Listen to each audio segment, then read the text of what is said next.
Во срцето на главниот град на Македонија, ВФЛП Фонд Менеджмент стои цврсто како инспирација за иновации и доверба во финансискиот сектор. Водени од тимот искусни професионалци, ние не управуваме само со вашите средства, туку создаваме наследство вкоренето во сигурност и перспектива. Инвестирајќи во над 1000 квадратни метри врвен деловен простор, ја потврдуваме нашата посветеност кон Македонија и овдешните клиенти. ВФЛП Груп, за посветла финансиска иднина на сите. Добро вечер, драги гледачи, добро дојдовте на нашето второ инвестициско обраќање за 2024 година. Вечерва, заедно со моите колеги, ќе дискутираме на многу интересни теми. Најпрво ќе ги видиме резултатите на инвестициските фондови во првиот квартал од 2024 година. Ќе продискутираме за настаните кои што го одбележа првиот квартал од 2024 година, како и веројатно најинтересното, што можеме да очекуваме од пазарите на капитал во текот на следниот период во годината.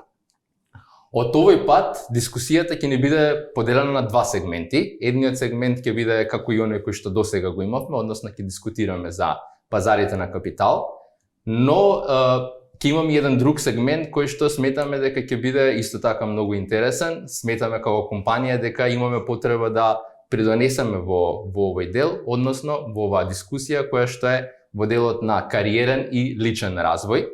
Во последно време ни се допаѓа тоа што во Македонија се повеќе се креира таков контент и се повеќе такви контент креатори постојат, па и ние сакаме со нашето ноу-хау да придонесеме во целата оваа дискусија, а сметаме дека имаме многу што да понудиме токму во овој дел. Јас сум Марио Ѓоргиев, председател на управниот одбор на ВФП Пензиско друштво и член на инвестицискиот одбор на ВФП Фонд Менеджмент. А вечерва заедно со мене се и колегите Андријана Поповска, која што е извршен директор во ВФП Фонд Менеджмент, како и Горан Ѓоргиев, кој што е лидер на тимови во продажба во ВФП групацијата. Мислам дека можеме уште веднаш, Андријана, да почнеме и да ги разгледаме всушност резултатите на нашите инвестициски фондови во првиот квартал од оваа година.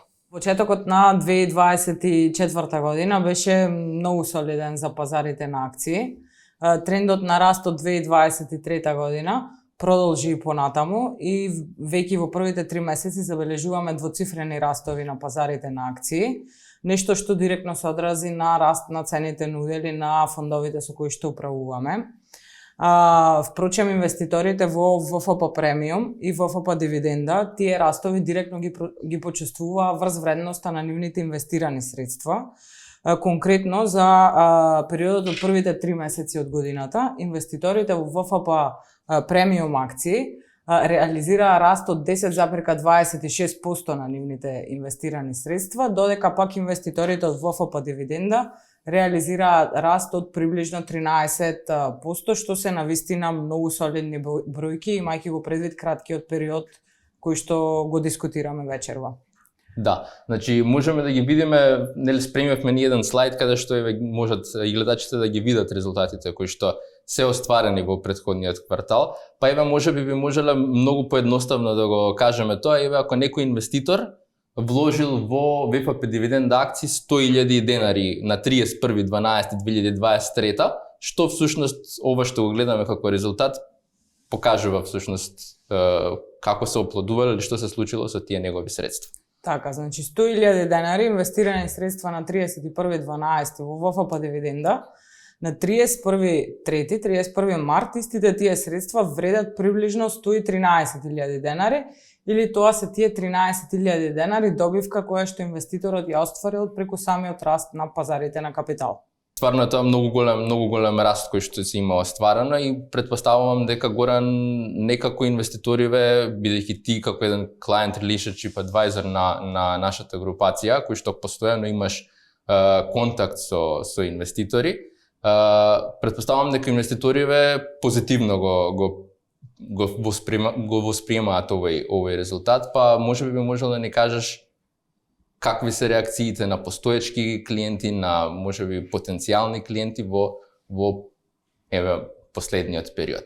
Така, види нормално дека реакциите на едни вакви импресивни бројки кои што се направени во првиот квартал се одлични од страна на клиентите, посебно што знаеме дека ние сме на едно поднебје каде што луѓето претежно да речеме дека своите средства ги чуваат во банка. Знаеме дека сме на поднебје каде што луѓето доста често ги инвестираат или ги ставаат своите средства да кажем и во некретнини. Тоа е доста познат еден сегмент на инвестирање на граѓаните во Македонија.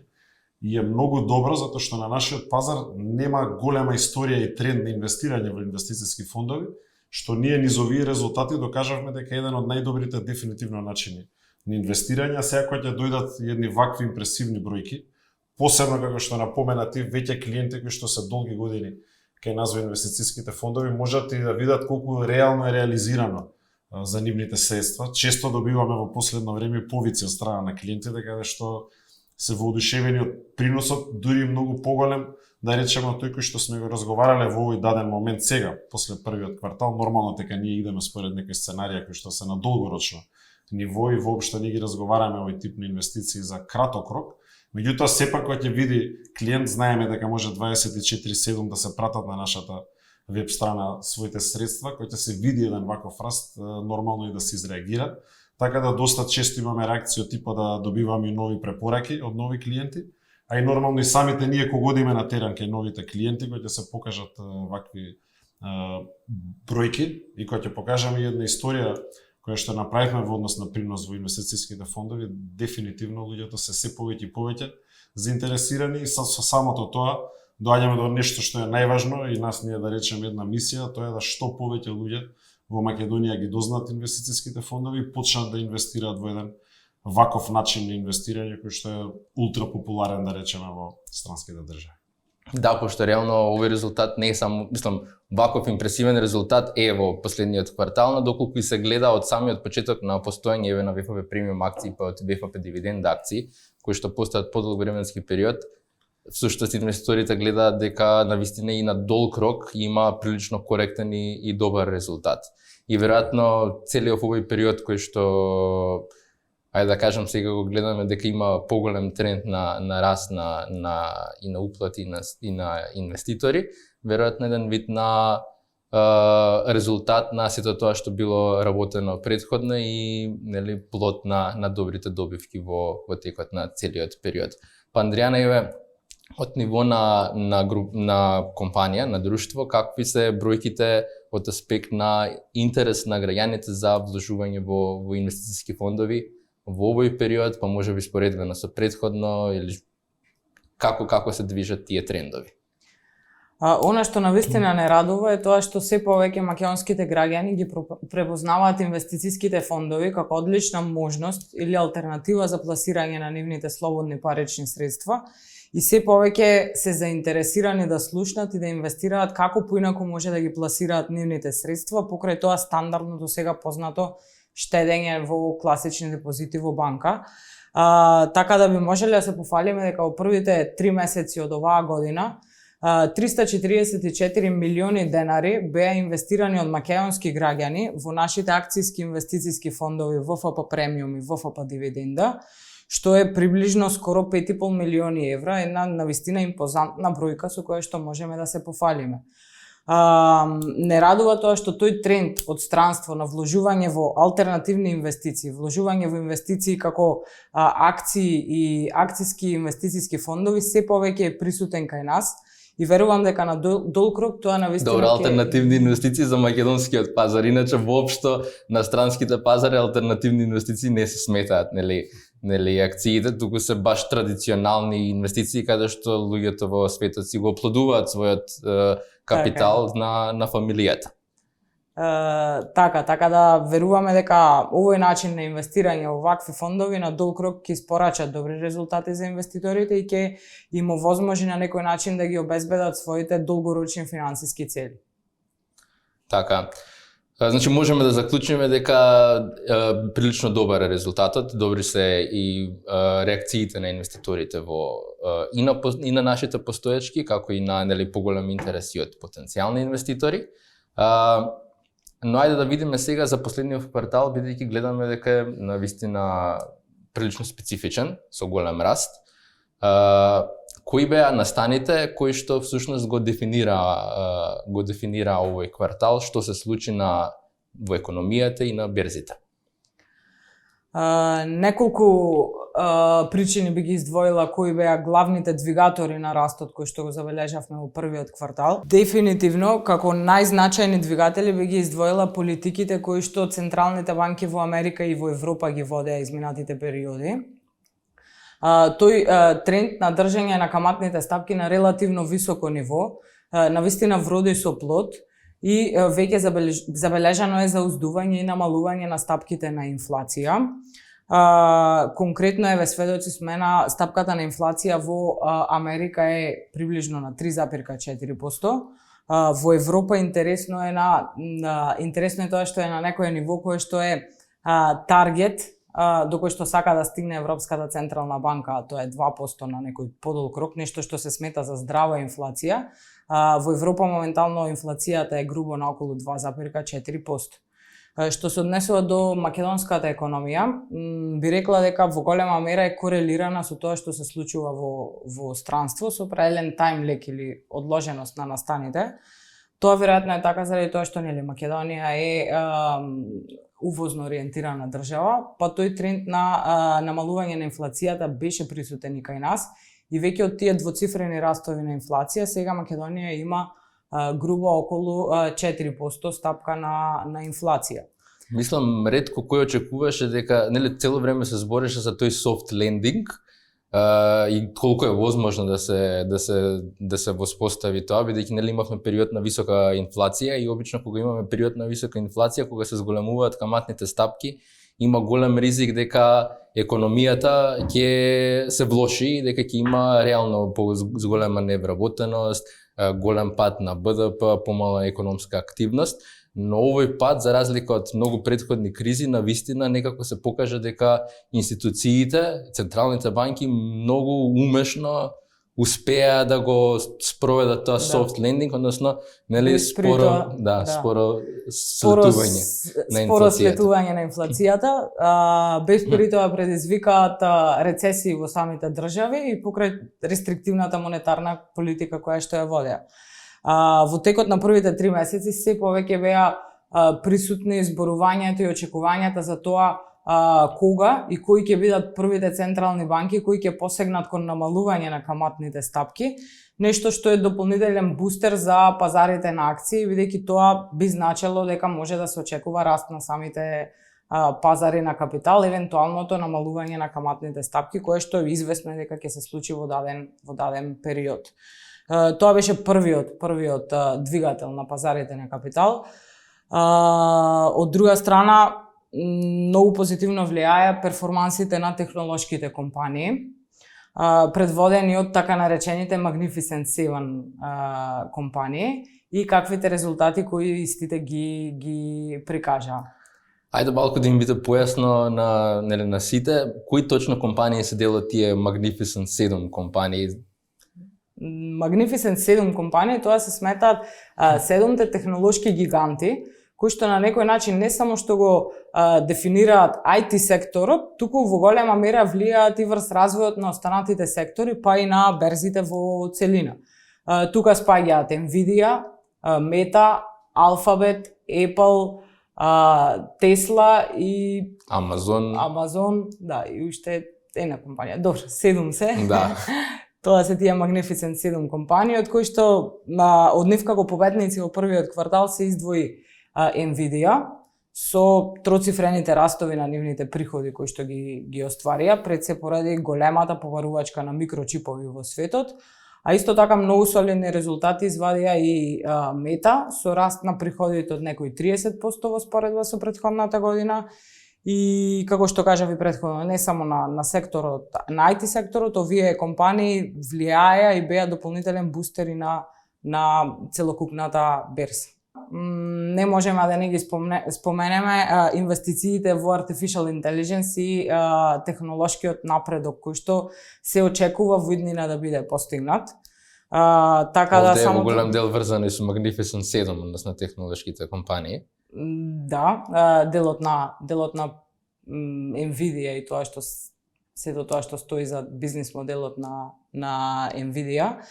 Како полека компаниите ги вклучуваат овие Artificial Intelligence, вештачки компоненти во нивното работење, се очекува дека на долг рок многу сериозно ќе влијае врз оптимизација на процесите на компаниите. Од една страна намалување на трошковниот дел на самите компании, бидејќи процесите ќе им бидат пооптимизирани, ефикасноста на вработените ќе им биде драстично поголема, ќе имаат можност да ги испорачуваат своите производи и услуги на многу повисоко ниво веројатно, а и многу побрзо. Така да целиот тој раст кој што се очекува во иднина да се случи од AI технологијата, уште денес се пресликува преку раст на берзите и на пазарите на капитал, бидејќи знаете, берзите се во принцип предвестници на тоа што во иднина би се случувало. Нешто што се очекува да се случи во иднина, берзите уште од сега го рефлектираат преку самиот раст кој што го прикажуваат. А инаку генерално во првиот квартал имавме, можам да кажам, доста стабилен квартал беше, без некои поголеми турбуленции на пазарите и беше тоа волатилноста која што ние терминолошки ја користиме и се служиме со неа, или осцилација на пазарите, беше релативно пониска. И постоеше оптимизам.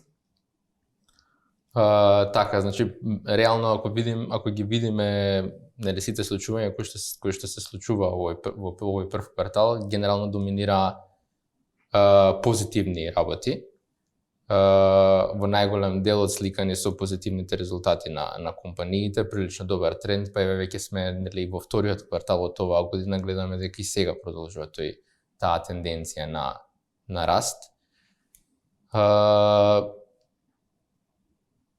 Нормално при инвестирањето секогаш има и можности за нели одредени ризици кои што постојат на пазарите.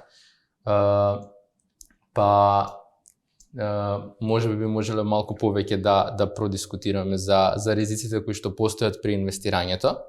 Односно, сите позитивни работи кои што се случија во минатиот период, има уште големи потенцијални растови и развои кои што може да се случат на пазарите на капитал. Ќе ги избориме и тие, но малце да видиме и кои се тие ризици кои што постојат при инвестирањето во овој период. Да, ризиците и предизвиците, ајде да кажам, со кои што се соочуваат пазарите на капитал, постојано се присутни, без разлика кој период се разгледува, дали историски или во иднина. Она со кое што би можеле да се соочиме во иднина се информациите за инфлацијата. Евентуални информации да инфлацијата да биде над посакуваните нивоа или над таргетите кои што се зададени, би можеле на некој начин да го одложат периодот кога централните банки ќе тргнат кон намалување на каматните стапки.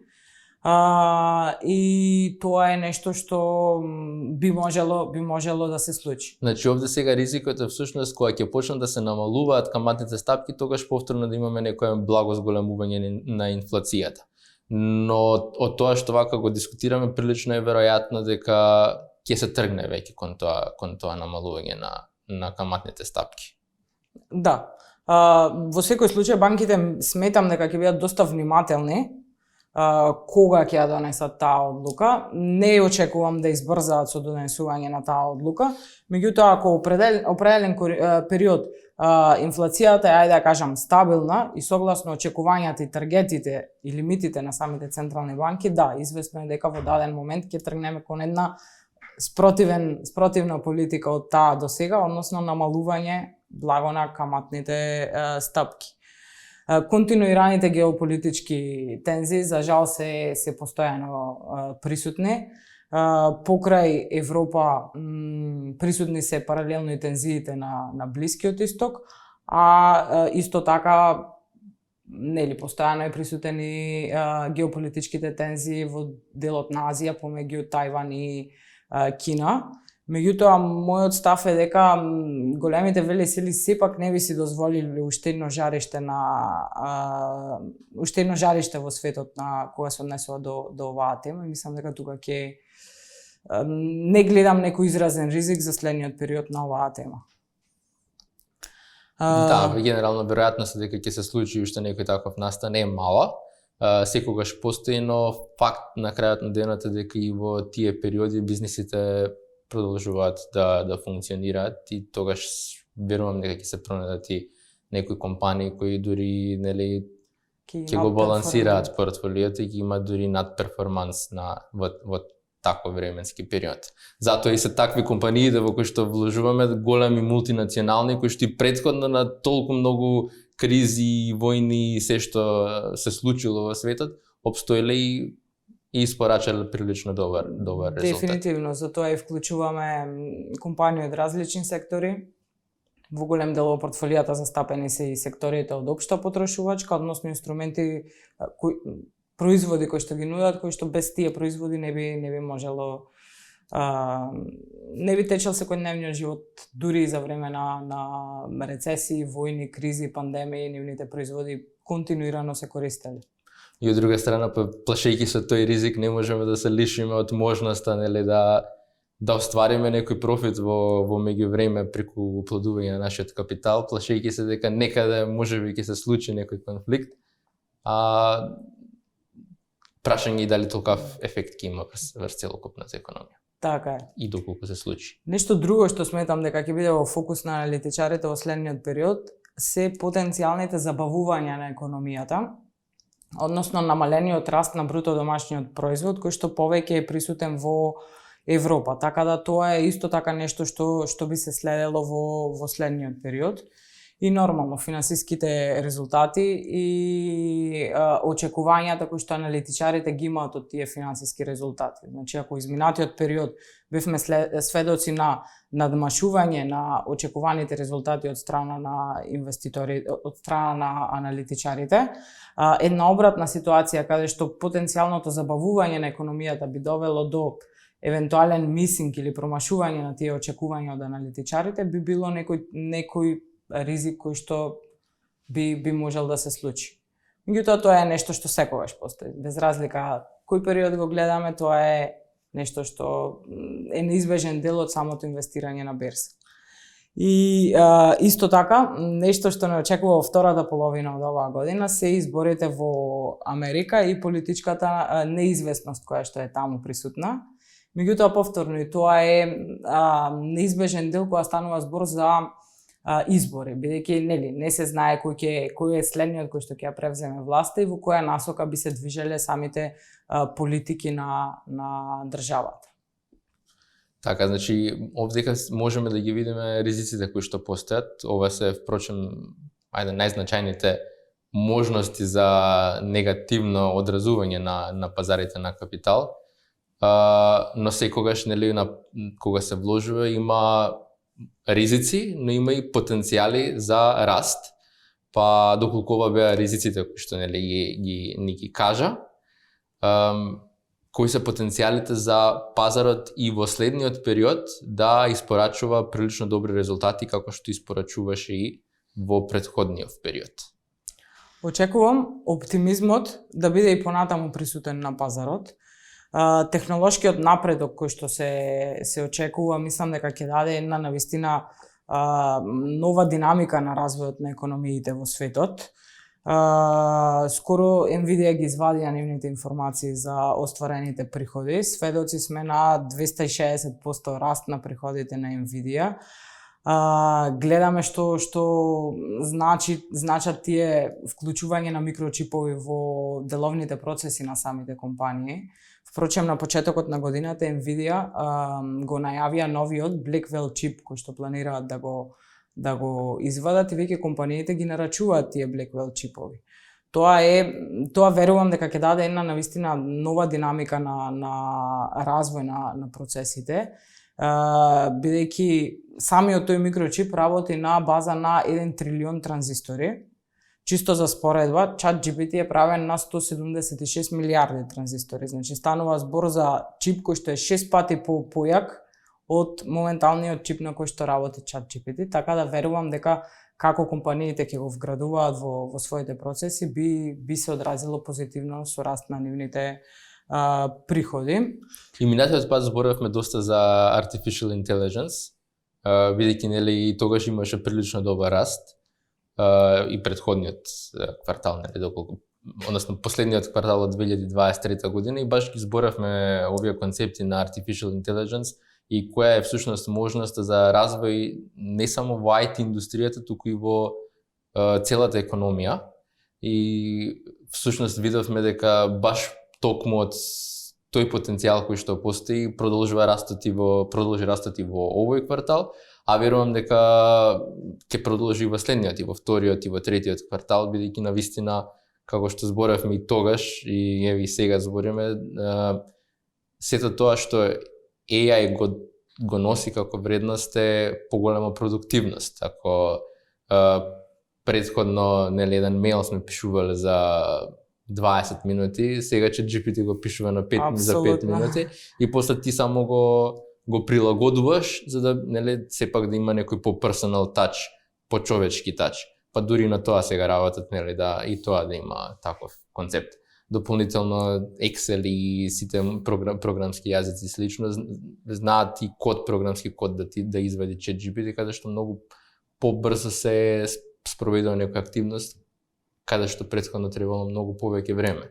И тоа е, верувам, многу голема додадена вредност во светот, која што малку луѓето ја перцепираат се уште во секојдневното функционирање и од аспект на валуирање на компаниите. Да, баш токму тоа што го кажуваш.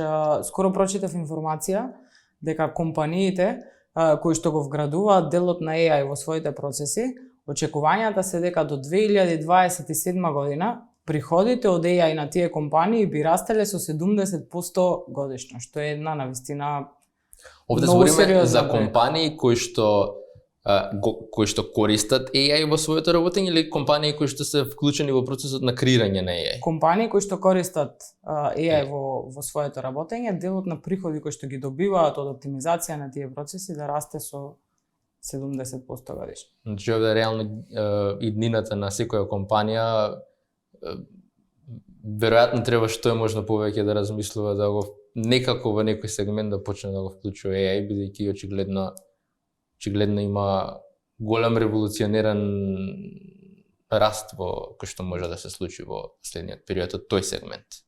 Така. Покрај овој дел, други потенцијали за раст кои што би се забележале на пазарите на капитал се експанзивните монетарни политики кои што се зборува за нив и се очекува во даден временски период да истите се случат. Кога зборуваме за експанзивна монетарна политика, тука мислиме на намалување на каматните стапки.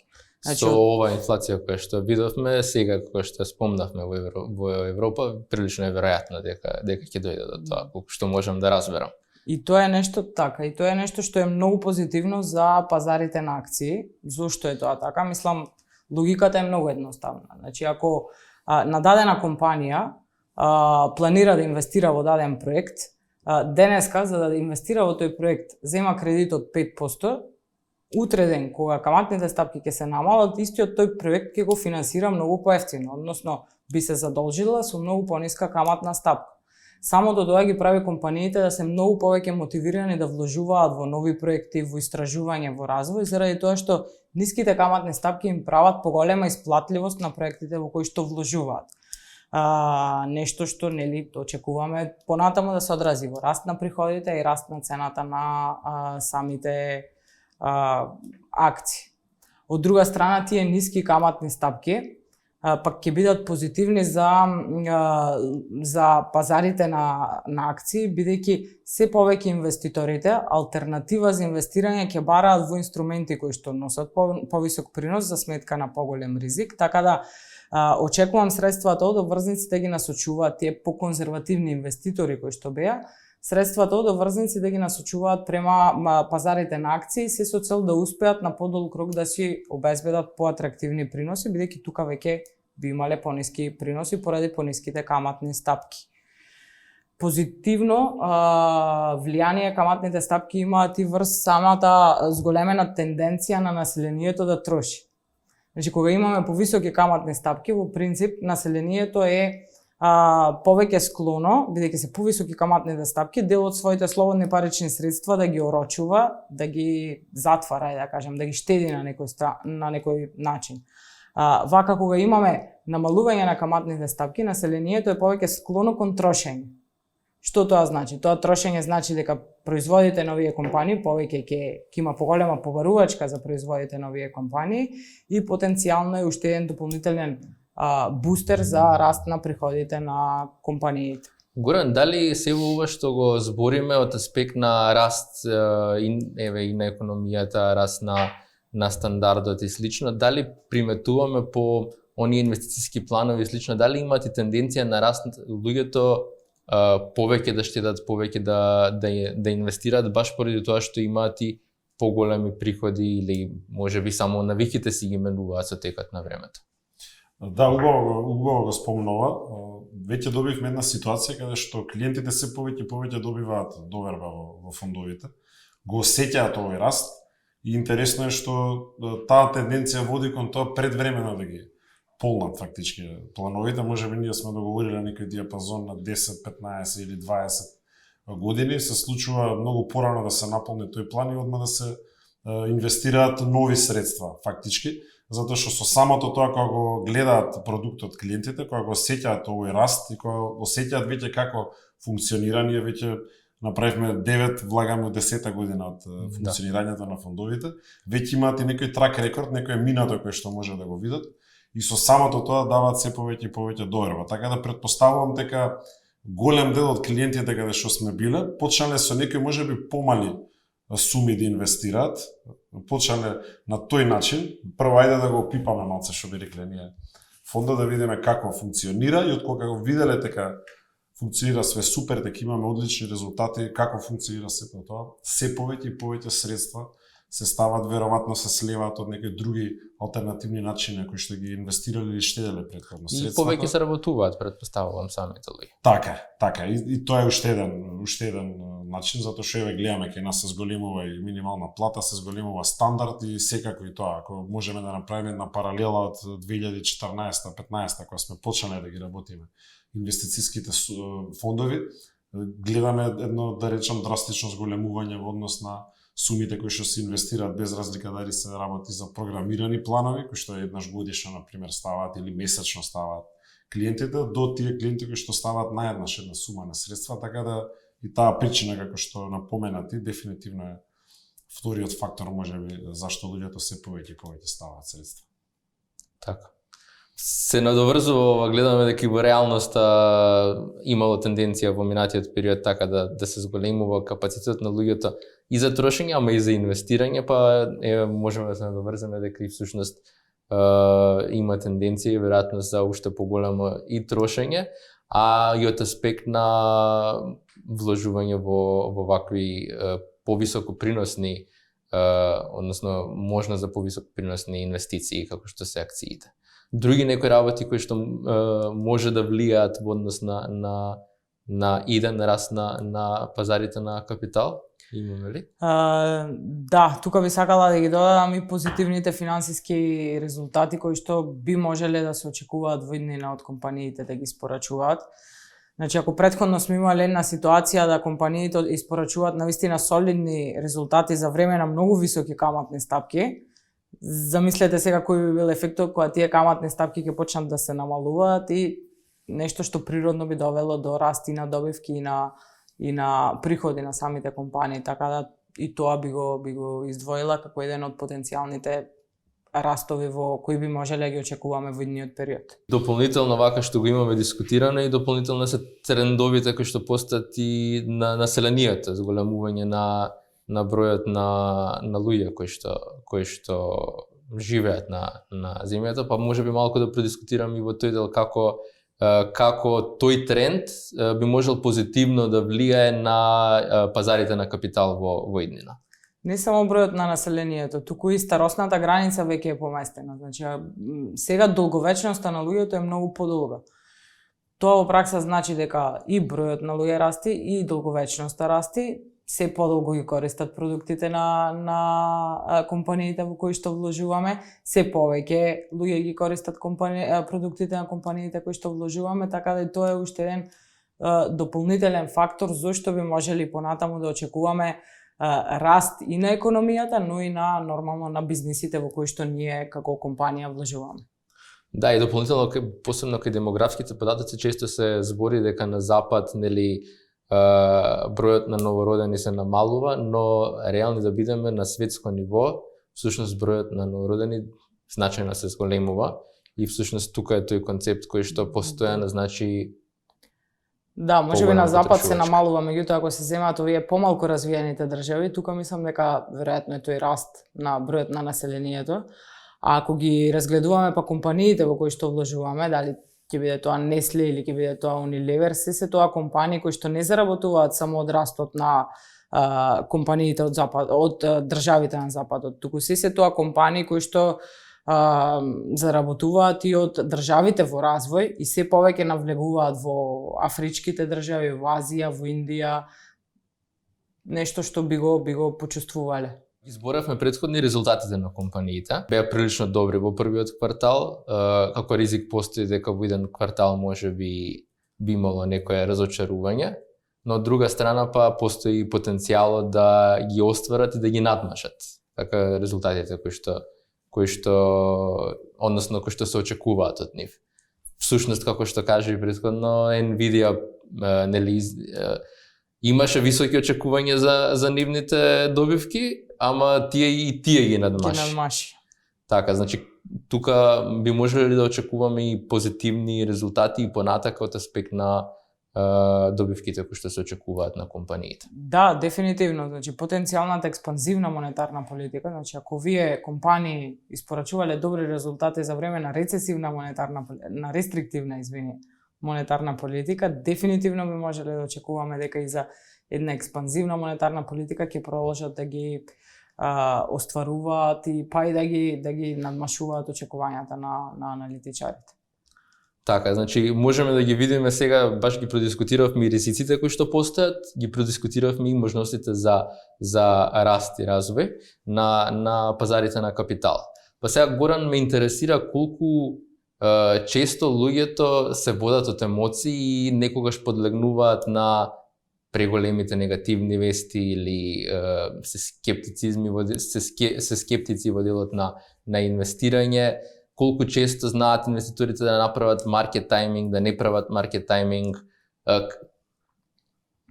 Какво е твоето искуство во овој дел и која е конкретно вашата улога како инвестициски агенти во водење на инвеститорите во однос на, како да кажам, подлегнување повеќе на кај ризиците наместо гледање на можностите за развој кои што постојат за следниот период? Така. Добро прашање, ајде ќе почнеме тука ќе што ги кажа ризиците. Нормално дека, како што напоменав на почетокот, живееме во едно општество каде што се уште се далеко од некој посакувано ниво развиени инвестициските фондови, нормално дека ние работиме секојдневно на тоа и сме на еден пазар каде што нема доволно се уште информираност и нормално е некако луѓето да низ разговорите кои што ги имаме со клиентите повеќе се фокусирани на ризиците, па да речеме дека најмногу внимание посветуваме во еден продажен разговор, да речеме, за инвестициски фонд, да ги поминеме сите тие ризици кои што ги има еден инвестициски фонд. Токму тој пристап кој што го имаме ни прави да во иднина кога ќе дојде ситуација на вакви случувања во светската економија или доколку има негде некој конфликт, да имаме помалку реакции. Значи све е круцијално кај делот во пристапот во самата продажба, да им се објасни на клиентите дека кризи ќе има, дека ние предвидуваме дека ќе има кризи, значи ние не го избегнуваме воопшто тоа како податок и сметам дека тука е круцијалниот момент за да немаме преголеми реакции од страна на клиентите. Едноставно кога ќе се случи нешто или дури ако реагираат фондовите, да речеме со одреден период да иде во надолна линија приносот, да немаме реакција, туку напротив да им даеме до знаење дека треба само да се продолжи константно да се инвестира и тука е клуча за да може да се направи на долгорочно ниво добивка. Сега кога спомнавме за маркет тајминг, кој што го кажа, се случува често клиентите да кажат кога е идеално време да инвестирам, затоа што ја гледаат онаа крива која што низ годините ние ја објаснуваме фактички во еден продажен разговор, каде што имало и падови, каде што после тоа најчесто има успони во однос на како се движи светската економија, посебно овие компании во кои што ние вложуваме и нормално кога ќе ја видат таа крива или тој чарт им доаѓа да прашаат, а сега во кој дел е фондот, дали е подобро сега да инвестирам или за неколку месеци. Често го добиваме тоа како прашање, меѓутоа нормално секогаш одговорот е ист, најдобро време е сега да се инвестира во фонд, затоа што збориме за еден долгорочен процес, збориме за долгорочно инвестирање, минимум, како што знаеш, нашето советување барем 10 години да се инвестира, каде што ние можеме да предвидиме од прилика кој би бил приносот во фондовите, каде што можеме историски еден принос да видиме како се одвивал во инвестицијските фондови и од кој ќе се објасни тој начин. Круцијално нешто е посебно за тие луѓе кои што сакаат да речеме да за нијанса или да речеме да го осигураат тој принос, да им кажеме што почесто да уплаќаат, најчесто тоа е месечен траен налог. Македонците имаат една навика месечно да тргаат средства и претходно веројатно од продуктите кои што најчесто ги имаат, знаеме во банка, ги имаат навикнато тие трајни налози, што феноменално одговара во однос на фондовите и често знаеме да ги продаваме со траен налог. Фондовите за да им укажеме дека со почестото купување на фондот, односно инвестирање во фондот, уште посигурни сме дека ќе можеме да им испорачаме резултат кој што нормално им го објаснуваме на се намалува ризикот, значи. Така, се намалува доста ризикот и доста луѓе го прифаќаат тоа. Имаме инвеститори доста кои што викаат да мене ми е полесно еднаш годишно да го правам ова, меѓутоа од кој ќе му се објасни овој начин зашто е подобро почесто да го купува. У најлош случај знаат 3-4 пати некои луѓе кои што викаат ја морам годишно да го купат низ неколку пати, меѓутоа се поголем број како што веќе знаеме, од луѓето го прават тој месечен траен налог и честото купување на самиот фонд.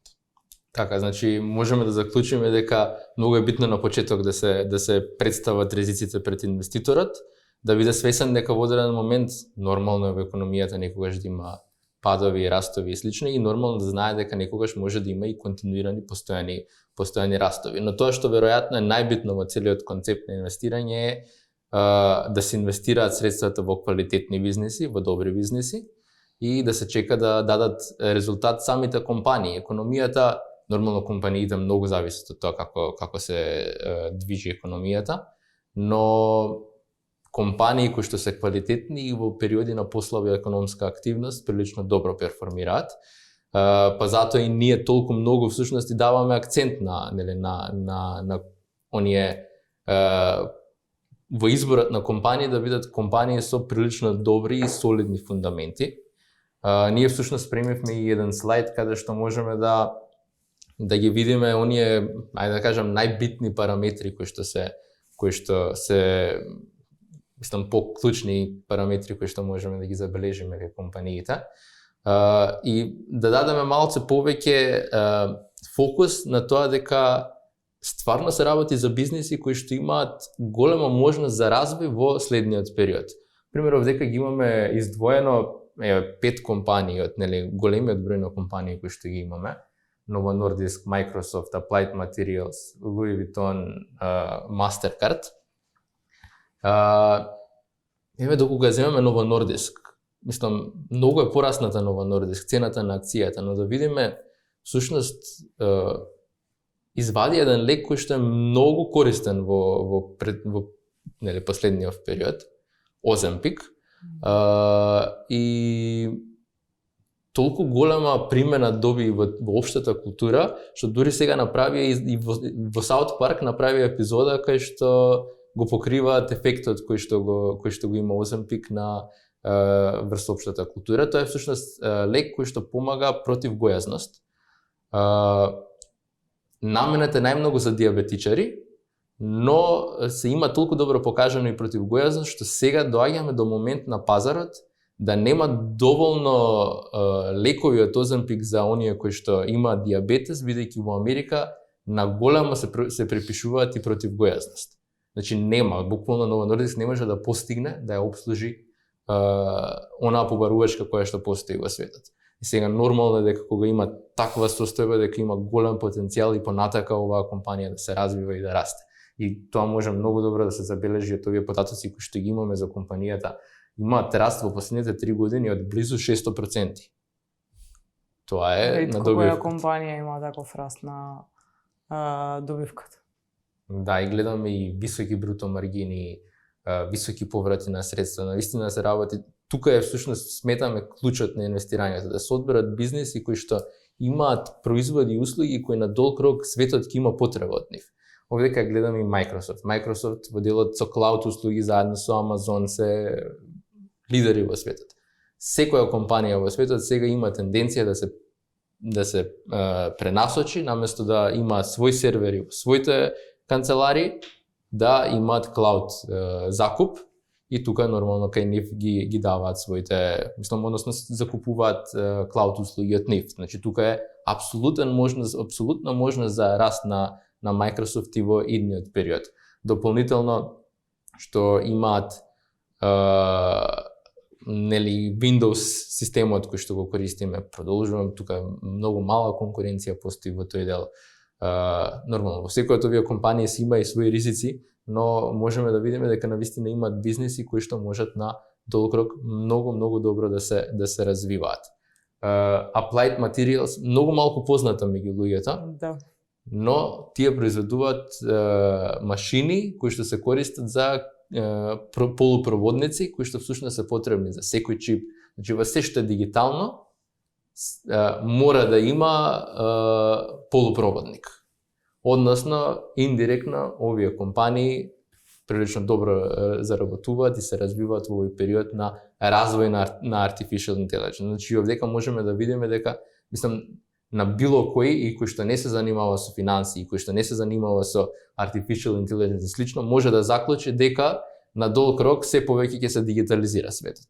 Ако тоа го заклучиме, многу е очигледно дека можеме да очекуваме и од овие компании кои што се директно во тоа вклучени да имаат раст на приходи, добивки во иднина. И овдека можеме да ги видиме фантастични резултати во последните периоди. И од аспект на поврат на средства, и од аспект на бруто маргини, значи навистина квалитетни компании. Кај Louis Vuitton, познато ни е дека прво бројот на луѓе кои што ќе се збогат, кои што ќе бидат милионери во иднина, ќе се зголемува. Посебно во азискиот дел. Во Кина има неверојатна тенденција за раст на бројот на милионери, а многу ни се познати овие редови кои што постојат пред продавниците на Louis Vuitton, било каде да идеме во Европа. Мислам дека има ред пред Louis Vuitton, чекаат за да влезат да купат некој нивни производ. И тука според мене е прилично очигледна тенденцијата и можноста за развој на компанијата поради тие демографски трендови кои што постојат, поголем број на луѓе да бидат милионери. И што е најспецифично е што всушност луѓето кои што ги купуваат овие брендови не ги купуваат толку поради нивниот квалитет, туку ги купуваат поради статус. Да, баш така, поради статус. Обично кога некој ќе успее, сака да покаже дека успеал и со всушност овие брендови се прилично добар репрезент на тоа дека имаш раст и развој во сопствениот живот. Така да сметам дека во овој дел навистина има уште голема можност за развој. Дополнителни MasterCard ја видовме сега пред некоја година за прв пат дигиталните плаќања го надминале кешот кој што постои при размен на кога се плаќа. Тоа значи дека има уште еден голем дел од економијата каде што постои можност за размен на платежните картички, а добро ни е познато дека MasterCard и Visa се скоро па дуопол на пазара. Значи не се дуопол бидејќи има и други, но ајде да кажеме и ќе видиме кај сите овие компании кои што ги бираме, гледаме да се на некој начин природни олигополи. Односно да се компании кои што нема законска забрана некој да влезе во нивниот бизнис, но така си имаат поставено со својот бренд, со својот развој, да е навистина многу тешко некој да ги замени. Пример, на оваа листа не е Рош. Рош исто така е лидер во својата дејност во делот со против канцер, во инвитро диагностика, исто како Novo Nordisk што е во делот со диабетес. На пазарот во светот има 3 сериозни компании кои што се занимаваат во тој дел. Novo Nordisk, Eli Lilly, Sanofi. Мислам дека тие се трите кои што се најмногу насочени. Сега за некој да дојде четврт конкуренција во овој дел, тоа се огромни инвестиции, огромни периоди на тестирање на лекот.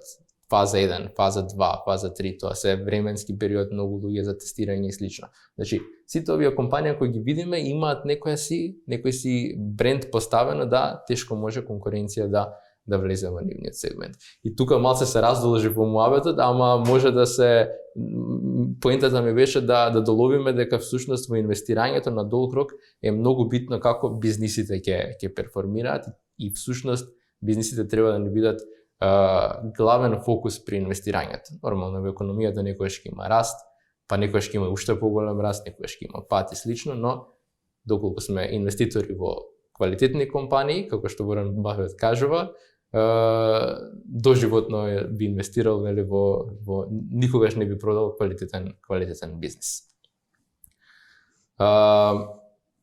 Овде мислам дека можеме да направиме еден заклучок во делот со инвестицијскиот дел, односно сето она што го зборавме за сегментот за инвестирање. Мислам дека заклучокот може да биде дека имавме прилично добар квартал, инвеститорите се повеќе препознаваат можност за пласирање на своите средства во инвестицијските фондови и дополнително има се поголем број на граѓани кои што одлучуваат или допрва да почнат да штедат или пак да пренаменат одреден дел од своите заштеди во овие инструменти кои што всушност на светско ниво во западните држави се, ајде да кажам, најнормален и прифатен начин на пласирање на својот капитал и зголемување на своето фамилиарно богатство во текот на животот. И нормално има голем потенцијал и понатака пазарот да расти, да се развива, имајќи предвид сите, нели, ризици кои што постојат при инвестирањето. Сега би можело да дојдем и во оној втор сегмент на нашата денешна дискусија, која што веројатно ќе им биде и многу поинтересна и поприфатлива од страна на гледачите, бидејќи секој може да се пронајде таму, нема стручни термини, можеби во одредени моменти бевме неразбирливи или некој стручен термин употребувавме, во овој дел е повеќе разговорно, односно делот со кариерен и личен развој, веројатно секој би можел да допридонеси и да се to relate, да се поврзе со муабетот. Па кај секој млад човек кога се вработува, нормално има 1 милион прашања кои што му се поставуваат, дали на добро место сум се вработил, дали добар пат сум одбрал за кариерата да ја развивам, дали треба нешто поинако да направам, да сменам работа, да не сменам работа. Значи сите ова, дали добро функционирам, дали доволно било што во животот справам, и навистина е тема која што е многу интересна и секој од нас сака да биде подобра верзија од себе. Па би сакал, Горан, тебе да те прашам, односно кратко да ни објасниш, имено ти си всушност лидер, ментор на голем број на млади луѓе кои што допрва сега почнуваат да си градат својата кариера, како ментор кој што многу работи на личниот развој на со своите колеги. Сметам дека навистина би можел многу да допридонесеш во овој дел од дискусијата.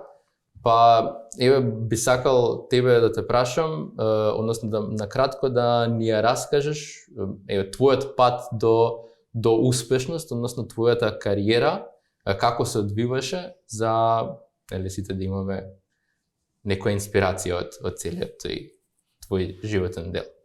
Така. Вака, се почна негде 2012 година. Ја бев работен во една национална агенција, тоа е едно државно тело, меѓутоа да речеме под капа на Европска комисија. 22 години само што излезам од факултет, завршив комуникацијски науки, ајде да речеме некој општ смер, доста поврзан со менеджмент на човечки ресурси.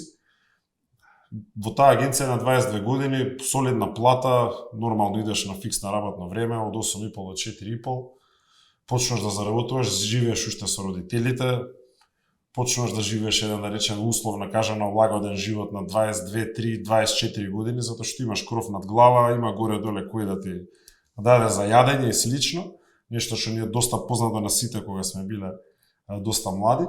Меѓутоа, веќе кога дојдов на 25, 6, 7 години, кога дојдов на една природна потреба, да речеме, да се осамосталам, да почнам да живеам сам, да имам некои поголеми удобства во животот, да можам да си пружам многу повеќе од тоа што се гледа во секојдневието, почнам да размислувам која е мојата иднина во еден таков систем. Ми сватив дека колку долго јас и да седам таму, а веќе имав некои искуства, да речеме, некои 4 до 5 години, сватив дека овде нема многу простор за прогрес. И почнам да размислувам да нешто правам после 4,5. Првата мисла моја беше таа. Добро, 4,5 ми завршува работниот ден, од 4,5 до 9-10 навечер. Тој период ми е условно кажано празен. Односно, идеш на некој, ајде да речеме, со блиски луѓе на кафе, на ручек, излагање, вежбање, тука некој има, меѓутоа, во суштина се повторува тоа едно секојдневие. И мене едноставно едно време ми дојде преку глава, викам, ја морам нешто да правам, се осеќам бескорисен после 4. И 30, и само што почнав да размислам известно време, неколку месеци, тогаш се случи да добиам повик од компанијата, од еден мој другар, од кој што се знаеме уште од мали нозе. Направивме еден краток разговор, дојде право време, јас уште од старт бев заинтересиран да почнам да видам за што се работи. Добро, дека значи можеме да видиме дека кај тебе постоела амбиција да направиш нешто повеќе од себе. Чим си сакал и после 4,5 нешто да најдеш да промениш, значи имала некоја амбиција за повеќе да работиш. Мислам дека некако доаѓаме од време кај што некако така сме растени да колку и да работиш, таа ќе ти биде платата, па гледај ти просечна работи, не се мачи многу, толку е, тоа е вако. Ова е некој малце поинаков концепт. Така е. Тоа е една од работите кои што понатаму секако ќе ги дискутираме кога ќе разговараме нели и за младите, али е убаво што ја спомна. Круцијално нешто веројатно и во мојот случај беше амбиција или јас би рекол поедноставно желба да направам нешто повеќе. Едноставно имав желба да не биде таа една рамна линија, да не биде тоа едно исто секојдневие, туку сакав нешто вистински да направам. Сум бивши кошаркар професионален, имав големи амбиции со спортот, веројатно остана таа некоја амбиција која што да речеме на некој 19-20 години завршува, тоа е некој вообичаено време за еден спортист кога или станува професионалец или сваќа дека нема да продолжи по тој пат.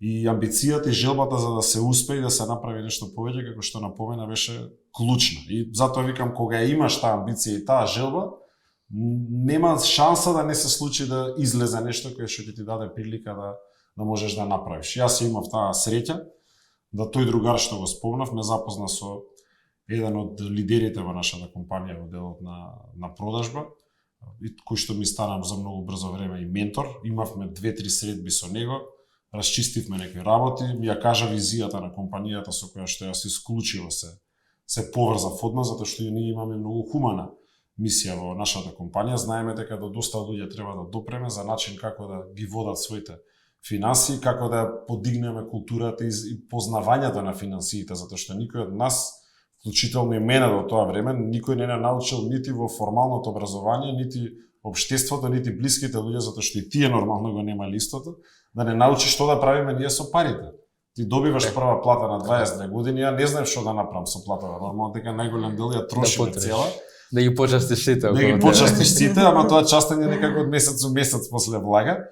И најчесто, нажалост, а тоа го кажуваат и статистиките, ќе назва Македонија, доста голем дел од луѓето и влагаат во минусни картички, односно одма зимаат кредитни картички за да отидат минусна плата, за да си дозволат нешто кое што немаат во моментот да си го приуштат. И тоа е онда еден патерн или една насока во која што константно функционираат луѓето. Да си цело време минусна плата, затоа што и ништо не превзимаш во однос на тоа кое што ние сега сакаме да го допреме, тоа е зголемување на приходите, за да не доаѓаш во ситуација да имаш ти фактички потреба од тој еден даден минус. И така, нешто што беше многу интересно на почетокот, тебе што би сакал да го споделам, кога разговарав со мојот ментор и во тие работи кои што ги договаравме, а тоа беше после 4,5 какво темпо ќе фатиме, колку сата ќе земеме од тој дел. Значи ја требаше да го опишам, да речеме, еден мој ден како се одвива после 4,5 и се рековме, добро, тоа више нема, ова нема. Сега овде ќе работиме на тебе и ќе работиме на градење на кариерата. И први работи некако што ги зборевме, кој што бе еден тотален шок за мене, кој што од сегашна перспектива го сваќам, тоа требаше да биде едно комплетно менување на начин на размислување, или ние така звано во моментов мајндсет, кој што доста често го слушаме во секојдневието. Значи, менување на начин на размислување. И он прва работа што ми ја спомна пред да почнеме, добро, еве си 27 години, гледам не си целосно задоволен, кажи ми кои се причини кои што еве до сега на пример не си успеал или не си го нашол својот пат, како што напомена ти, тоа се прашања кои што сите најголем дел од младите ги имаат и најголем дел од луѓето, без разлика дали збориме и за повозрасни. Луѓе нормално кај нас во државата што е најчесто. државата каде сум се родил, времето, политички може ке нас да се прогресира, климата е таква, во Македонија не можеш да направиш пари, можеш само во странство, па луѓето се селат доста во странство, мислејќи дека таму ќе го најдат. Одговорот, иако низ многу сведоштва, ние знаеме дека не е баш така која ќе се отиде во странство и низа на причини кои што може би беа некаде околу 10. И еден прв шок што беше за мене, он ми кажа на мене, супер, вика, ги гледам причини, што ми ги кажа, меѓутоа викам, ми фали една работа, вика, на овој список. И јас викам, која работа, викам, сега што сум изоставил, викам, веројатно ќе ми кажеш уште неколку причини кои што ги заборев. А он ми вика, тебе те нема нигде на овој список.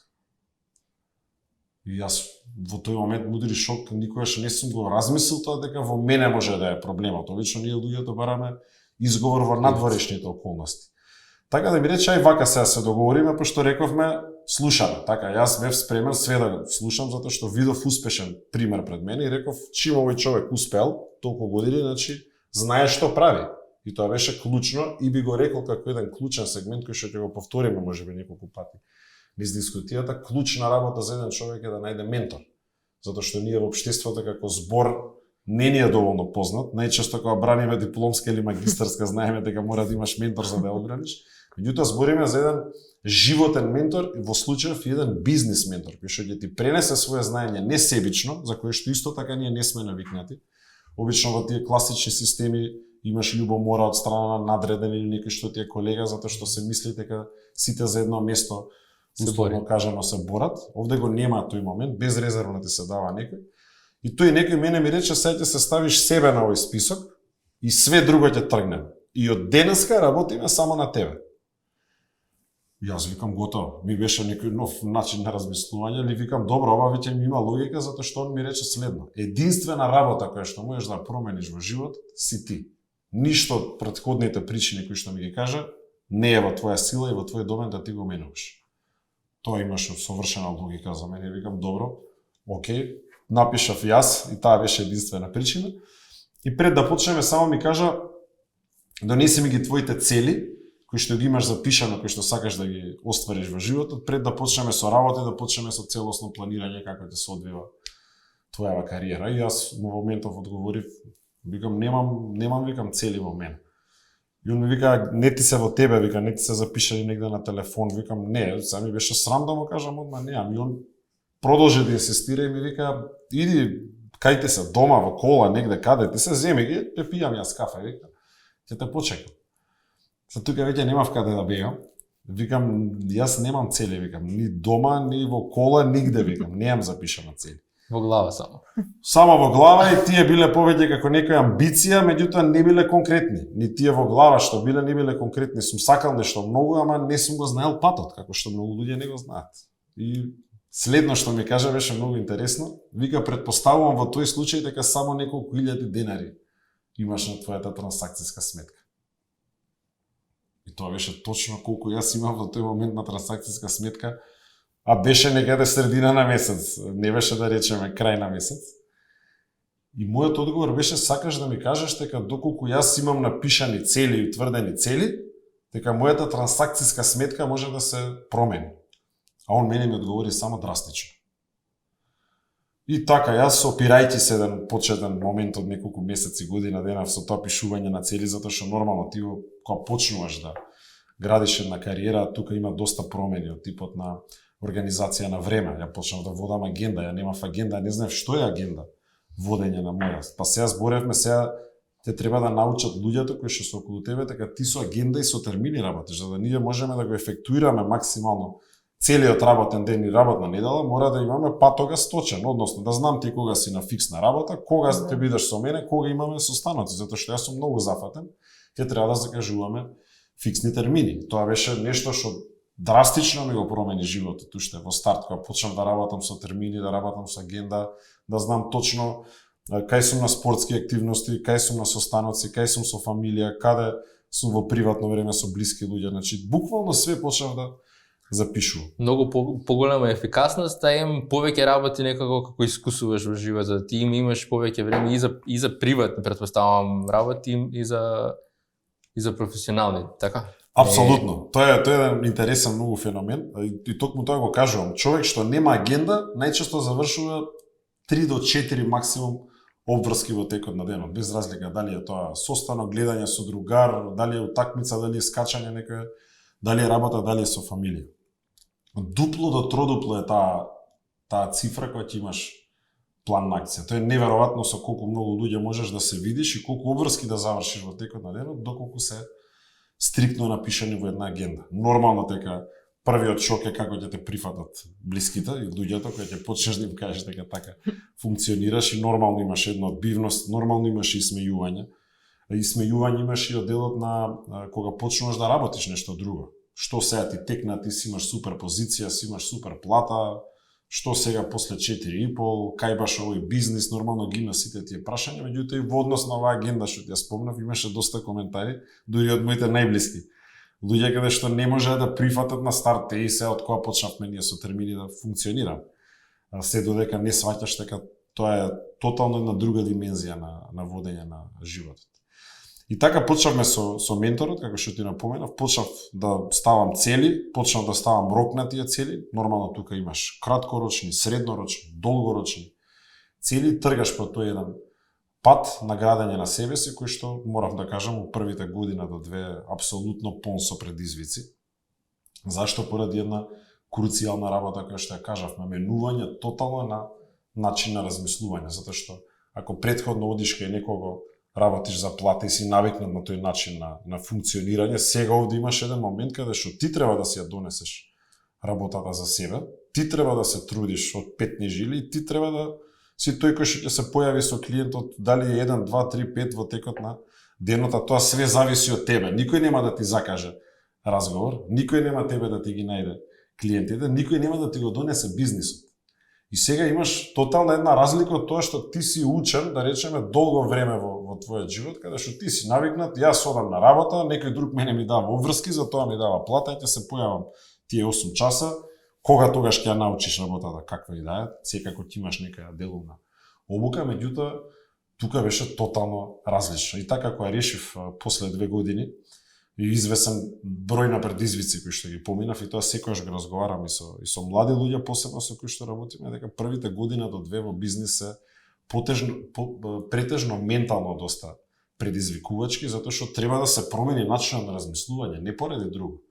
Човек што преоѓа од еден во друг бизнис, на пример, и веќе има развиено таков начин на размислување, многу полесно може да ги склопи коцките. Меѓутоа, човек кој што како мене, а најчесто знаеме по параметри и по статистика дека се такви кои што работел во еден таков систем, ќе му треба време да промени начин на размислување. Токму и тоа го разговаравме со мојот ментор и таа беше филозофијата. Сега ќе работиме на твоите вештини, изголемување на твоите вештини и твојата вредност како човек, а со самото тоа ќе почне пазарот тебе многу повеќе да те вреднува. И така ти ќе бидеш многу платен. И тоа све мене ми беше ново. Значи, константно работа на себе и подобрување на вештини. Сега, кои се тие вештини кои што јас би рекол се круцијални и ги слушаме секојдневно во општеството?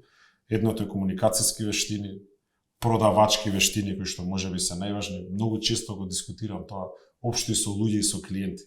Каков бизнис да работиш, каква работа да работиш, ти треба себе да знаеш да се продадеш. Ти може да си најдобриот сликар, ќе земам ја, да правиш најубави дела, ако не знаеш да го продадеш истото, може да ти седи дома и да едноставно не го испорачаш на пазарот или да имаш било каков друг производ кој што нема цена колку е добар, ама ти да си срамежлив, да си повлечен во себе, да не се истакнуваш пред луѓето, едноставно да не можеш да. А како се учат овие продавачки вештини? Дали многу често луѓето викаат не сум таков тип, немам таков талент или слично, пошто луѓето мислат дека нели продавачките вештини се стекнати од природни се, талент. Тоа е талент, или го имаш или го немаш. Да. Види, ова е супер прашање, ќе се навратам на нешто што го спомна преска, тоа е прво желба. Значи човек мора да има желба. Ја бев на 27 години и до ден денеска се чудат луѓето, посебно тие што ги менторирам. Ја бев многу срамежлив дечко, ја бев многу повлечен дечко, ја бев дечко кој што немаше самодоверба да приде на луѓе. И тоа се им звучи чудно на луѓето. Викам, да, ама не ме знаете, како пред 12 години беше тоа. И ги немав, меѓутоа сакав да ги научам тие работи. Мене ми беше фасцинантно кога гледав самоуверени луѓе како комуницираат, како разговараат со луѓе, како се продаваат себе си. Така да, апсолутно би рекол не е талент, туку Да не се откажува човекот од себе, да не Никако. биде јас не сум и не, туку да гледа Никако. како да никако. Само да има желба. Нормално дека на некој ќе му треба подолго време, на некој пократко. Јас се сметам во тие некои што се во некоја средина, не сметам дека беше пребрзо ќе мине, напротив ми требаше време за да преминам доста бариери, затоа што во продажбата нешто што е најголем предизвик, рековме менталниот дел, а тоа е ќе наидеш на доста одбивања, негодување на клиенти, некревање на телефон, незгодни условно кажано ситуации кои што ти претходно во секојдневието или ги немаш или ги избегнуваш. Најчесто ти избегнуваш да дојдеш во некоја ситуација, можеби во конфронтација со некој, зашто викаш вака ми е мирно, вака ми е комфорт зона, нема ништо се случи. Во продажба нема. Ти во продажба си секојдневно изложен на одбивања од луѓе, на некревање на телефон, на непроспиени ноќи. Значи тоа се случува едноставно. Тоа е дел од бизнисот и ти треба да го прифатиш, меѓутоа тоа цвете зацврснува. Како карактер, така да одговор на твоето прашање би било долгорочно и трпеливо работење во процесот. Значи целта ќе насе во процесот да биде константно човек, закажување клиент, одење на разговор, гледање со клиент и така и случаи како со различен тип на карактери да се разговара, да се развиваат тие комуникацијски вештини, како човек да се научи дека одбивањето или неприфаќањето едноставно на клиент на нешто што си му го понудил, дека е нормална работа, дека не е крај на светот. И све тоа треба ти да го процесираш во првите. Дефинирате потреби со клиентот, ако клиентот нема потреба, тоа си е сосема во ред. Клиентот нема потреба, клиентот може да не е свесен во моментот и Дека тоа е има нормално потреба, затоа што пак ќе се вратиме на тоа дека недоволно се информирани луѓето во однос на финансии. Ти во старт кога не знаеш дали имаш потреба да ги водиш своите финансии, дел да инвестираш, да штедиш, да си решиш долгорочни потреби кои што ние ги решаваме за луѓето и не е свесен и на тој не можеш да му продадеш, без разлика што тој ги има потребите. Ти кога ќе видиш една слика, ти сваќаш дека него итно му треба нешто, меѓутоа не е спремен. Тоа не значи дека ти нема да го посетиш за година, за 2, за 3 повторно клиентот.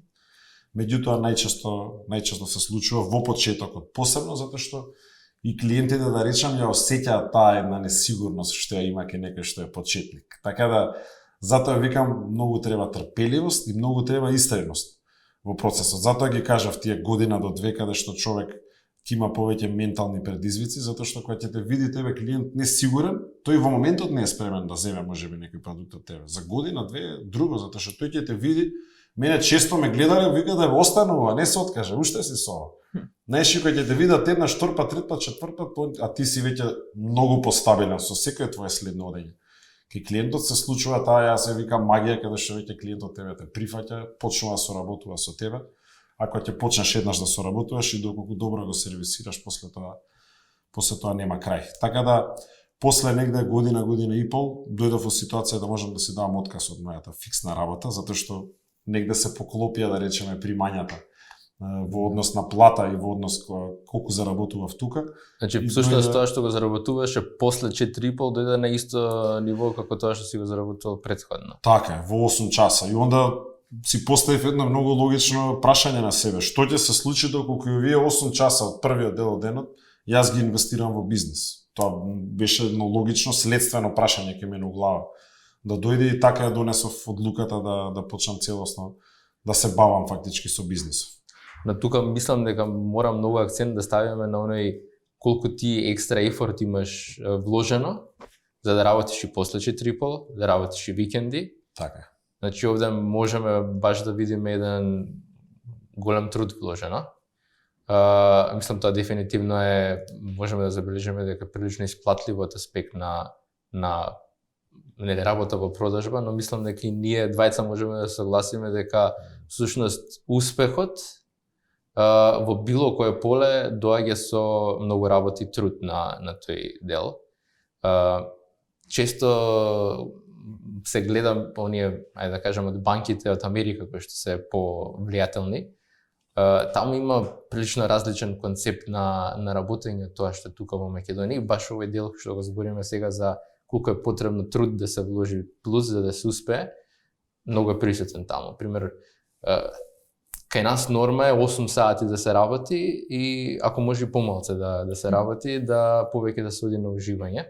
И тоа нема никаков проблем, тоа е сосема окей концепт, но мислам дека на секој треба да му биде јасно дека за да се направи нешто плюс во животот, да се постигне некој напредок во животот, да имаш личен развој и слично, секогаш оној кој што работи повеќе ќе го претрка оној кој што работел 7 или 8 сати. На крајот на денот битно е, нели, колку искуство ќе стекнеш, па дури доколку се земат Goldman Sachs, JP Morgan, таму аналитичарите, нели, портфолио менаџери работат по 12 часа минимум дневно, 6 дена во неделата. 6 дена во неделата, па дури им забрануваат во сабота да доаѓаат, Да.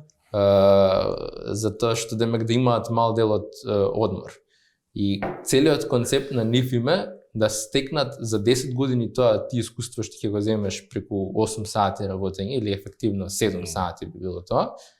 Ти од тие 10 години, ти 10 години искуство да можеш да стекнеш во 6, 5 години, 7 години и слично. Значи од еднашка мислам дека за младите е многу битно да разберат дека има два патишта да се гради својот живот. Има еден дел кај што можеш кариерата да си ја гледаш како небитен дел од животот, каде што одиш за, нели, да преживееш. И имаш еден друг пат кој што можеш да го одбереш, а тоа е да се вложиш максимално за да добиеш потоа и максимално назад од тоа што си го вложил. И сега не знам, јас барам во нашата компанија тоа го имам забележано дека навистина тоа што го вложуваш и ти се враќа назад. Јас сакам да верувам дека и во се поголем број од компаниите кои што постојат во Македонија дека истото би го доживеали и останатите луѓе, дека ако покажат поголем интерес, поголема желба, нормално и од другата страна тоа би очекувал дека треба да биде видено и наградено. Така да и од мене совет е поголем труд да се вложува, доколку се сака да се стигне до некој поголем успех од аспект на кариерен развој. Така е, види неш како ќе нас убаво кажа, тие се двата патишта, само што ние имаме една честа интересна ситуација на пазарот, а тоа е да луѓето сакаат полесниот пат, што го кажат тие, ако да не се ни 8, да се 5, да се 4, да се 6 часа, а да заработува многу. Значи се косат, ти ги кажа многу убаво како се двете правила, или го одбираш овој пат, или го одбираш другиот пат каде што треба многу труд и напорна работа и посветување, и ја еден збор кој што често го користам, не го сакам многу луѓето, тоа е жртва, значи треба сериозно жртвување за да можеш да изградиш нешто, па во иднина откако ти изградиш можеш доколку сакаш, сега ќе кажам во иднина да го намалиш малце тоа темпо. Меѓутоа пак ќе кажам кај нас имаш често примери што доаѓаат и прво прашуваат за плата и за примање. И ти кога човек ќе дојде и првото нешто ќе го праша е плата и примање, знаеш дека тој човек не е спремен многу да се даде, туку тој само гледа еден личен интерес, колку тој може да земе, за што помоца да може да одработи. Така да тоа е еден феномен што го има кај нас, и кај нас често имаш таа ситуација. Не е задоволен човек, често се жали, а ја најчесто го поставувам прашањето, добро, што имаш превземено околу исто, што правиш после 4,5, дали работиш нешто плюс, затоа што еве имаме многу ситуации каде што и луѓето бараат покачување на плати, па се прават штрајкови и слично. Со барање ти можеш да добиеш многу мал процент повеќе. Еве да речеме дека ќе добиеш и добиваат покачување 10-20% различен тип на индустрија. Тебе не може квалитетот на живот многу да ти го зголема 10-20%. Од кого треба да бараш повеќе? Треба да бараш од себе, ова што го кажаме како концепт. Како да бараш од себе, да се вложиш повеќе, да фатиш втора работа, да размислиш што ти било можеби љубов уште од детство, па да почнеш тоа да разработиш како бизнис или да најдеш ментор или да најдеш компанија која што го работи истото и да почнеш едноставно да се интересираш за да дадеш поголем ефорт и поголем дел од своето време кој што го имаш на располагање, наместо да бараш што помалку да работиш и да заработуваш. Така да тука мислам дека е најголемиот конфликт кај луѓето во глава. Живееме во време каде што све ни е достапно на социјални мрежи. Ти гледаш еден богат животен стил на многу луѓе, сакаш да го живееш тој стил, ама сакаш при тоа и да не работиш многу на себе, да не работиш многу на работа, а да можеш да го живееш тој стил. И тука доаѓа до една голема фрустрација, која што ние често ја гледаме на секојдневно на терен. Така да Тоа што може да го издвоиме и што го напомена ти е да се човек добро одлучи кој тие два пати ќе го фати и нема ништо страшно како што кажа ти во тој пат од 5, 6, 7, 8 часа дневно, меѓутоа тогаш да не очекува човек. Многу да не се фрустрира и онда да го ужива тој начин на живот, а не да биде оваа ситуација што почесто ја гледаме, тргнат по тој пат, меѓутоа фрустрацијата е голема затоа што нормално човек најчесто сака нешто повеќе. Но мислам дека тука е многу битно и еден друг момент, човек да или да го работи тоа што го сака, или да научи како да го сака тоа што го работи. Така. Поради тоа што ако ние идеме на работа и постојано ги гледаме само негативните страни на тоа што го работиме, не можеме да засакаме работата. Но секоја работа сметам дека може да се најде нешто што нели каде што може да пројавиш некоја желба нормално ако си насочен и по тоа што да ги најдеш позитивните работи кои што ги има за да почнеш да имаш желба и ти да дадеш нешто плюс од тебе. Апсолутно, тоа е врзано сега со тој начин на размислување, што го кажавме. Мојот начин на размислување пред да влезам во бизнис беше исто. Наоѓав причини зашто не можам да успеам. Тоа е тој начин на размислување или барање на маните. Ти и во еден совршен бизнис имаш луѓе кои што наоѓаат мани во исто ти се фокусираат на негативните работи. Целта е тоа што го кажа човек и тоа е нешто кое што ние го работиме во склоп на тие вештини кои што преска ги разговаравме, типот на комуникацијски вештини, продавачки вештини и да се работи многу на начинот на размислување во позитивен смер, да се гледаат позитивните работи кои што може да се издвојат во однос на кариерен пат и на тоа што ти се случува тебе во едно секојдневие, значи подобрување на своји навики константно и нешто што е едно од најголемите богатства што го кажувам јас во нашиот бизнес е окружување со многу квалитетни луѓе, затоа што тебе тотално ти се менува кругот на луѓе кога работиш еден ваков бизнес кој што константно е со луѓе, со нови контакти. Најголемото богатство кое што јас константно го кажувам, мое, ја викам утре све да снема. Јас го почнав овој бизнес со некои 670 контакти, кога бев на 27 години, сега имам 3700 контакти во мојот телефон. Тоа значи дека ја имам 3700 места каде да се јавам доколку било што одлучам понатаму во животот или еве да речеме оваа индустрија снема што нема како, ама еве да речеме дека такво нешто би се случило. Нема поголемо богатство од тоа да човек научи како да се вмрежува со што поголем број на луѓе, затоа што тоа нема цена. И нормално за тие што се неамбициозни, кои што го нуди нашата компанија, после станат менаџери во продажба, односно да менаџираат со луѓе.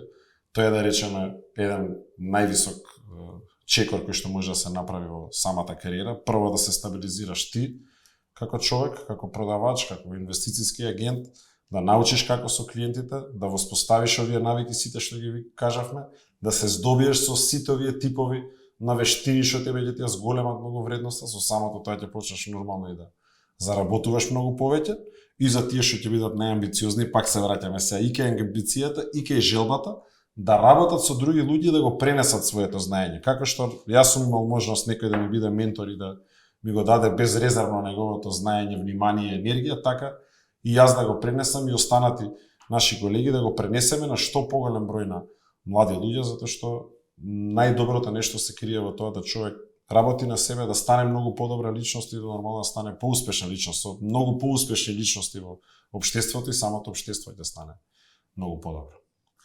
Ме интересира во однос на аспект едукација наспроти искуство.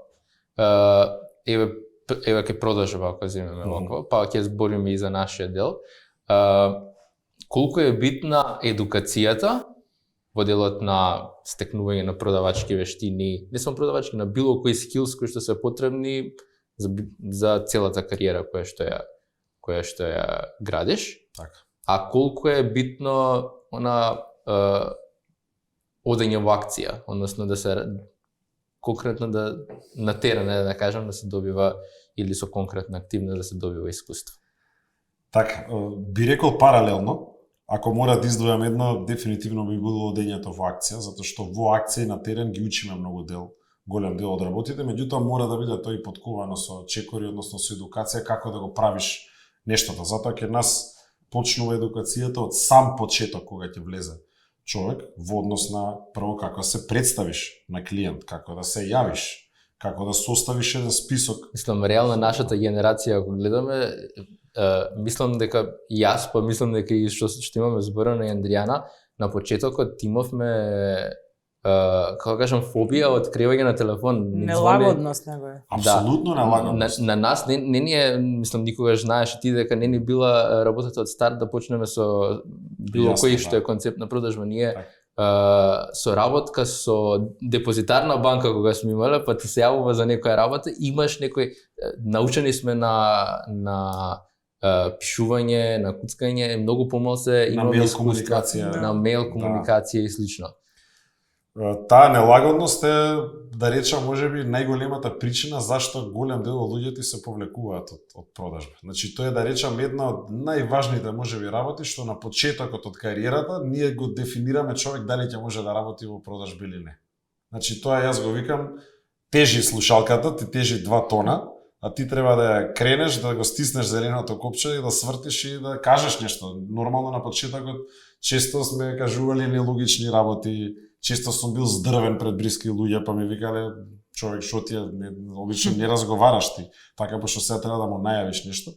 Меѓутоа, ете, тоа е една од тие бариери кои што ги спомнавме, кои што треба да се поминат. И за све тоа има едукација на стартот кај нас во компанијата, меѓутоа човек мора на крајот на денот да се победи сам себе си. Значи, така, нема едукација за тоа ти да собереш храброст и да го кренеш телефонот. Тоа на крајот мора да го направиш. Ти може све да ти изџвака менторот и да ти објасни овој чекор, овој, меѓутоа на крајот кога ќе дојде до дигањето на телефонот, нема бегање. Така да таа нелагодност можам да кажам дека имав некои 6 месеци до година дена кај мене траеше, без разлика што сум во тој дел, да не мислите дека ќе нас е тоа кратко, не, напротив траеше подолго време, меѓутоа тоа е тој процес на излагање од комфорт зона. Знаеш дека тоа е потребно и ти тоа мораш да го правиш секојдневно. Меѓутоа нешто во кое што најмногу се истакнува нашата компанија е едукацијата на сите луѓе кои што се во системот.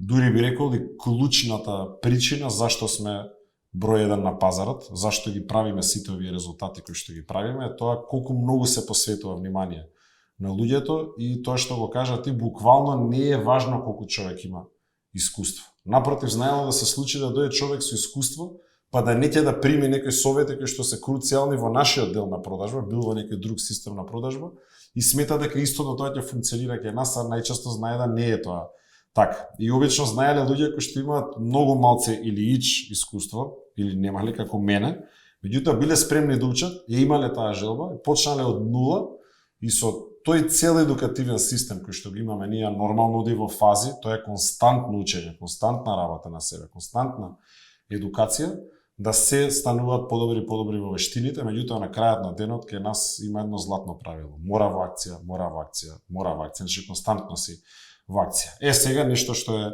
доста интересно во нашата компанија е таа едукација која што ја има 3 пати годишно на различни светски дестинации, значи нашата компанија има отидено еден чекор понапред, да на најуспешните 50 до 60 менаџери во текот на целата година во целата наша групација која што во моментов е во 10 земји. А доста луѓе од тие 5-60 луѓе кои што ги напоменав, се од Македонија, да идеме на различни светски дестинации, од типот, не знам, сега скоро бевме во Сингапур, бевме во Тајланд, минатата година Мајами, Коста Рика, Овие всушност патување, да кажам, се многу одлична можност за споделување на знаење со останатите колеги од регионот, од Австрија, од Србија, Да. Тоа е најголемата придобивка суштина на овие патувања. Ние таму се собираме најуспешни менаџери и јас кажувам една реченица ти да добиеш добра или условно кажано да ја украдеш од твој колега кој ше во моментов во Австрија, во Србија, во нека друга земја, тебе може да ти отвори тотално нов пристап и нов начин како да доаѓаш до клиент или што да подобриш кај тебе. Така да секогаш го кажам како најголемо богатство од тие патувања кои што се на различни места во светов е тоа вмрежување со колегите, со сите успешни менаџери кои што се од Европа, каде што ќе разменуваме искуство. И ние нормално наше, и они нивно. И тоа повторно ќе кажам нема цена. Зашто ти еден совет на некој кој што константно работи на себе, утре доаѓаш во Македонија, го имплементираш тука и тебе тоа ти носи веќе нов инфлукс на клиенти кои што е нешто најважно во нашата франшиза. Така да тоа се случува секоја година 2 до 3 пати, го организира компанијата редовно, редовно траа да речеме ајде тие такмичења или избори за да влезеш во тие 50-60 најуспешни менаџери, така да самиот систем е скроен за тие кои што имаат голема амбиција, сакаат да направат нешто во животот, да константно, како што кажа, ги наградува истите. А овде сакам да те прашам од аспект на тоа дека нели овие патувања се одличен начин да се вмрежим и со колегите од странство. Ме интересира поради тоа што во Македонија имаме некоја чувство на инфериорност, дека некако во Македонија нема доволно знаење, дека нема доволно искуство и слично. Дали кој е твојот впечаток од аспект на, поради тоа што нели често се гледаме со луѓето што се од Австрија, од Србија, од Хрватска, дали можеме да им кажеме и на младите што се во Македонија дека всушност во Македонија има голем потенцијал тука да стекнат голем број на вештини, па дури и во одреден момент и поголеми од оние кои што се во останатите држави или во регионот или на запад. Апсолутно. Тој ќе го кажам, едукацијата наша фактички и ја дојде на голем дел и од Австрија. Наваму, меѓутоа голем дел потекнува и од луѓе кои што се ултра амбициозни и се дел од нашата компанија во Македонија, така да кога ќе седнеш да разговараш со не знам, пример, некој што е најуспешен од Австрија, од нашата мајка фирма на овие патувања, не гледаш ти преголема разлика во начин на размислување, како функционира он во текот на денот, кои се активности, како се води агенда. Едина разлика која што можеш ти да ја приметиш, може да работи 1 сат поише од тебе, ти да си 10 сати на терен, он да е 11 или 12, па тука се некои разлики и некој совет одреден да добиеш, меѓутоа често и они од нас да добивате. Сега ќе ти кажам и низ мои патувања приватни, кои што сум модел и сум запознавал многу успешни луѓе во Америка кои што исто така работат продажба, можам слободно да ти кажам дека 90 и кусур % е истиот начин на размислување и делување како што го имаме ние направено и ние секојдневие во нашата компанија. Така да дефинитивно тоа што го напомена, имаме и градиме начин на размислување и мајндсет кај луѓето, буквално исто да можеш утре да се преселиш ако сакаш во Америка, во Европа или каде да ти е желба, да работиш продажба, да одма почнеш да заработуваш. Меѓутоа нормално, пак ќе кажам, за тоа треба еден временски период да помине додека станеш ти таа личност и почнеш така да размислуваш. Така да разликите не само што не се големи, туку би рекол дека сме наеднакво и јас немам почувствувано во 12 години никаква инфериорност во однос на колегите, туку напротив сме тука некаде да речем. Јас мислам дека баш и тоа што е така е баш поради овој, да кажам, менторски пристап кој што го има групацијата, постојано некој да работи со тебе и да ти помага да се усовршуваш и да напредуваш. Апсолутно. Види, менторот, ќе кажаме, круцијален дел од нашата компанија. И ти како ментор истото претпоставувам дека Истото, значи менторот не дава само техничка поддршка, туку дава и емотивна поддршка, затоа што рековме, има предизвици дошто треба се поминат и обично тука најголем сојузник ти е менторот. Тука може да се случи најблиските луѓе во еден даден момент во кариерата да условно кажано ти свртат грб, односно не може ни да разберат низ кој процес ти проаѓаш ментално, емотивно, пример во периоди кога не ти оди, а тоа го има нормално во продажбата и во бизнисот. Менторот е тука круцијален аспект од тој цел процес. Да тој е тој кој што сето тоа го има поминато, знае точно што ти се случува, знае точно како се чувствуваш, знае точно во момент кога не ти оди како ти треба да реагираш и фактички константно имаш некој кој што ќе ти даде совет како да го направиш тој следен чекор. Кој ќе се ставиш во нека ситуација, викаш сега што е следно, менторот го знае одговор. Вчера бев на разговор со клиент, разговаравме тоа не знаев одговор на тоа прашање, не се снајдов во таа ситуација, менторот го знае одговор. И ти константно низ искуства, најважно учиш, меѓутоа многу голем дел од работите ги учиш и со тој човек што е константно тука достапен. Јас ќе кажам отворено, ние со менторите и после ствараш релација и пријателска, затоа што во бизнис у суштина е тоа. Голем дел од денот го поминуваш заедно, во истата ситуација сме да речеме. Најголем дел од денот и се ствара и таа една блискост. Така да круцијално што можам да го кажаме добар ментор, да го имаш во склоп на тоа како функционираш на терен. Реално да бидем и за вежбање ако имаш ментор, дефинитивно многу подобро перформираш, а камали во развој на кариера. Апсолутно. Чисто само, мислам, кога си доле да те мотивира континуирано, тоа е Така е. многу битно. Нема цена тоа. Нема цена. Нема. Добро, одлично. Дали би можел, уште некој коментар за да ни дадеш од аспект на како младиве што да размислуваат од за прво вработување, како да го перцепираат тоа прво.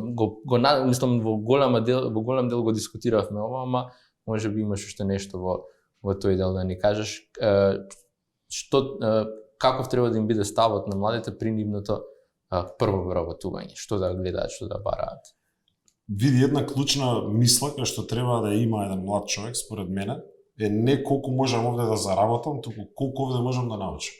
Што можам ја овде да станам во оваа компанија. Значи, без разлика, не би се оптоварувал толку можеби со кој би бил прв избор на моје работно место, затоа што никој не мора да значи дека од прва ќе го погоди. Така мене ова ми е втора преокупација после 5 години работење во една компанија, значи не толку фокусирање на тоа, затоа што живееме во едно време на многу можности, живееме во едно време каде што имаме недостаток на кадар, така да човек и да смета дека сгрешил може многу брзо да промени работно место, позиција, смер и останато. Меѓутоа, најглавното што сметам дека треба кај нас да се промени, а нажалост го гледаме во секојдневие, е да се фокусираат младите луѓе што ќе добијат од нас. Значи, не ни разговараат што ќе треба да работат, кои ќе бидат работни обврски слично, туку фокусот е колку јас овде ќе земам. И одма знаеме дека Ќе те прекинам, мислам дека ова е случај и кај нас двајцата кога се вработувавме, од тоа што имаме зборено,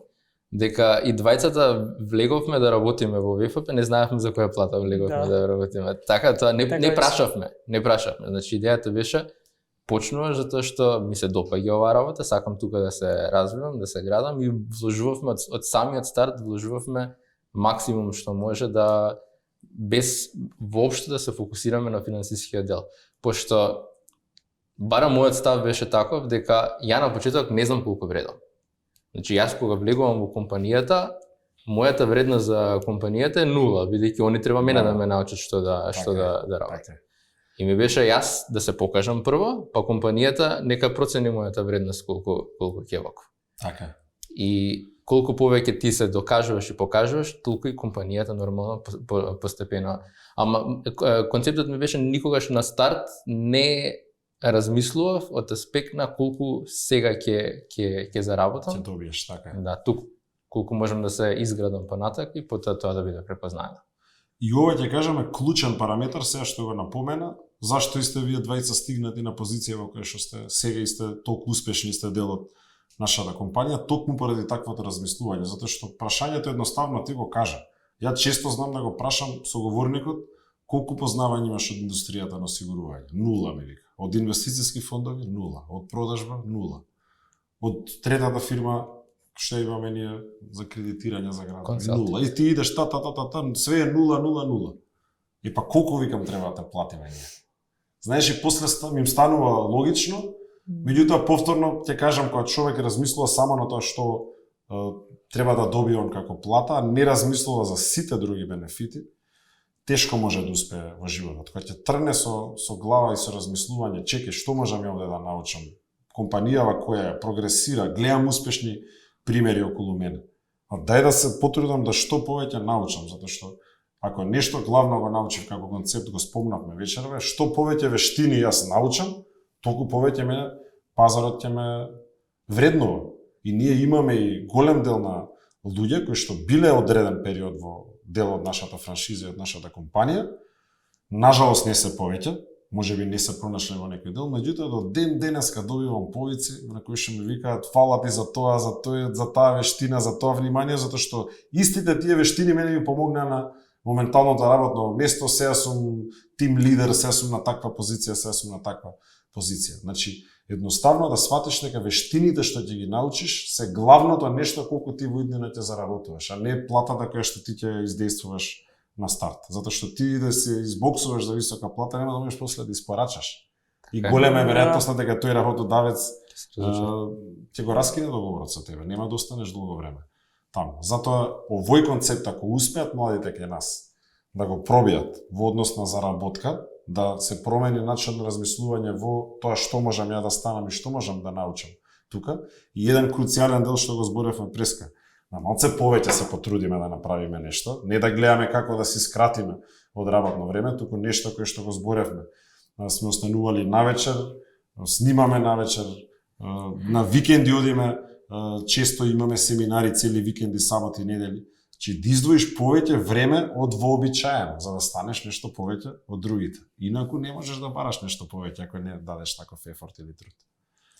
Така, мислам дека на оваа тема за личен развој и кариерен развој можеме дотре да збориме. Да, дефинитивно.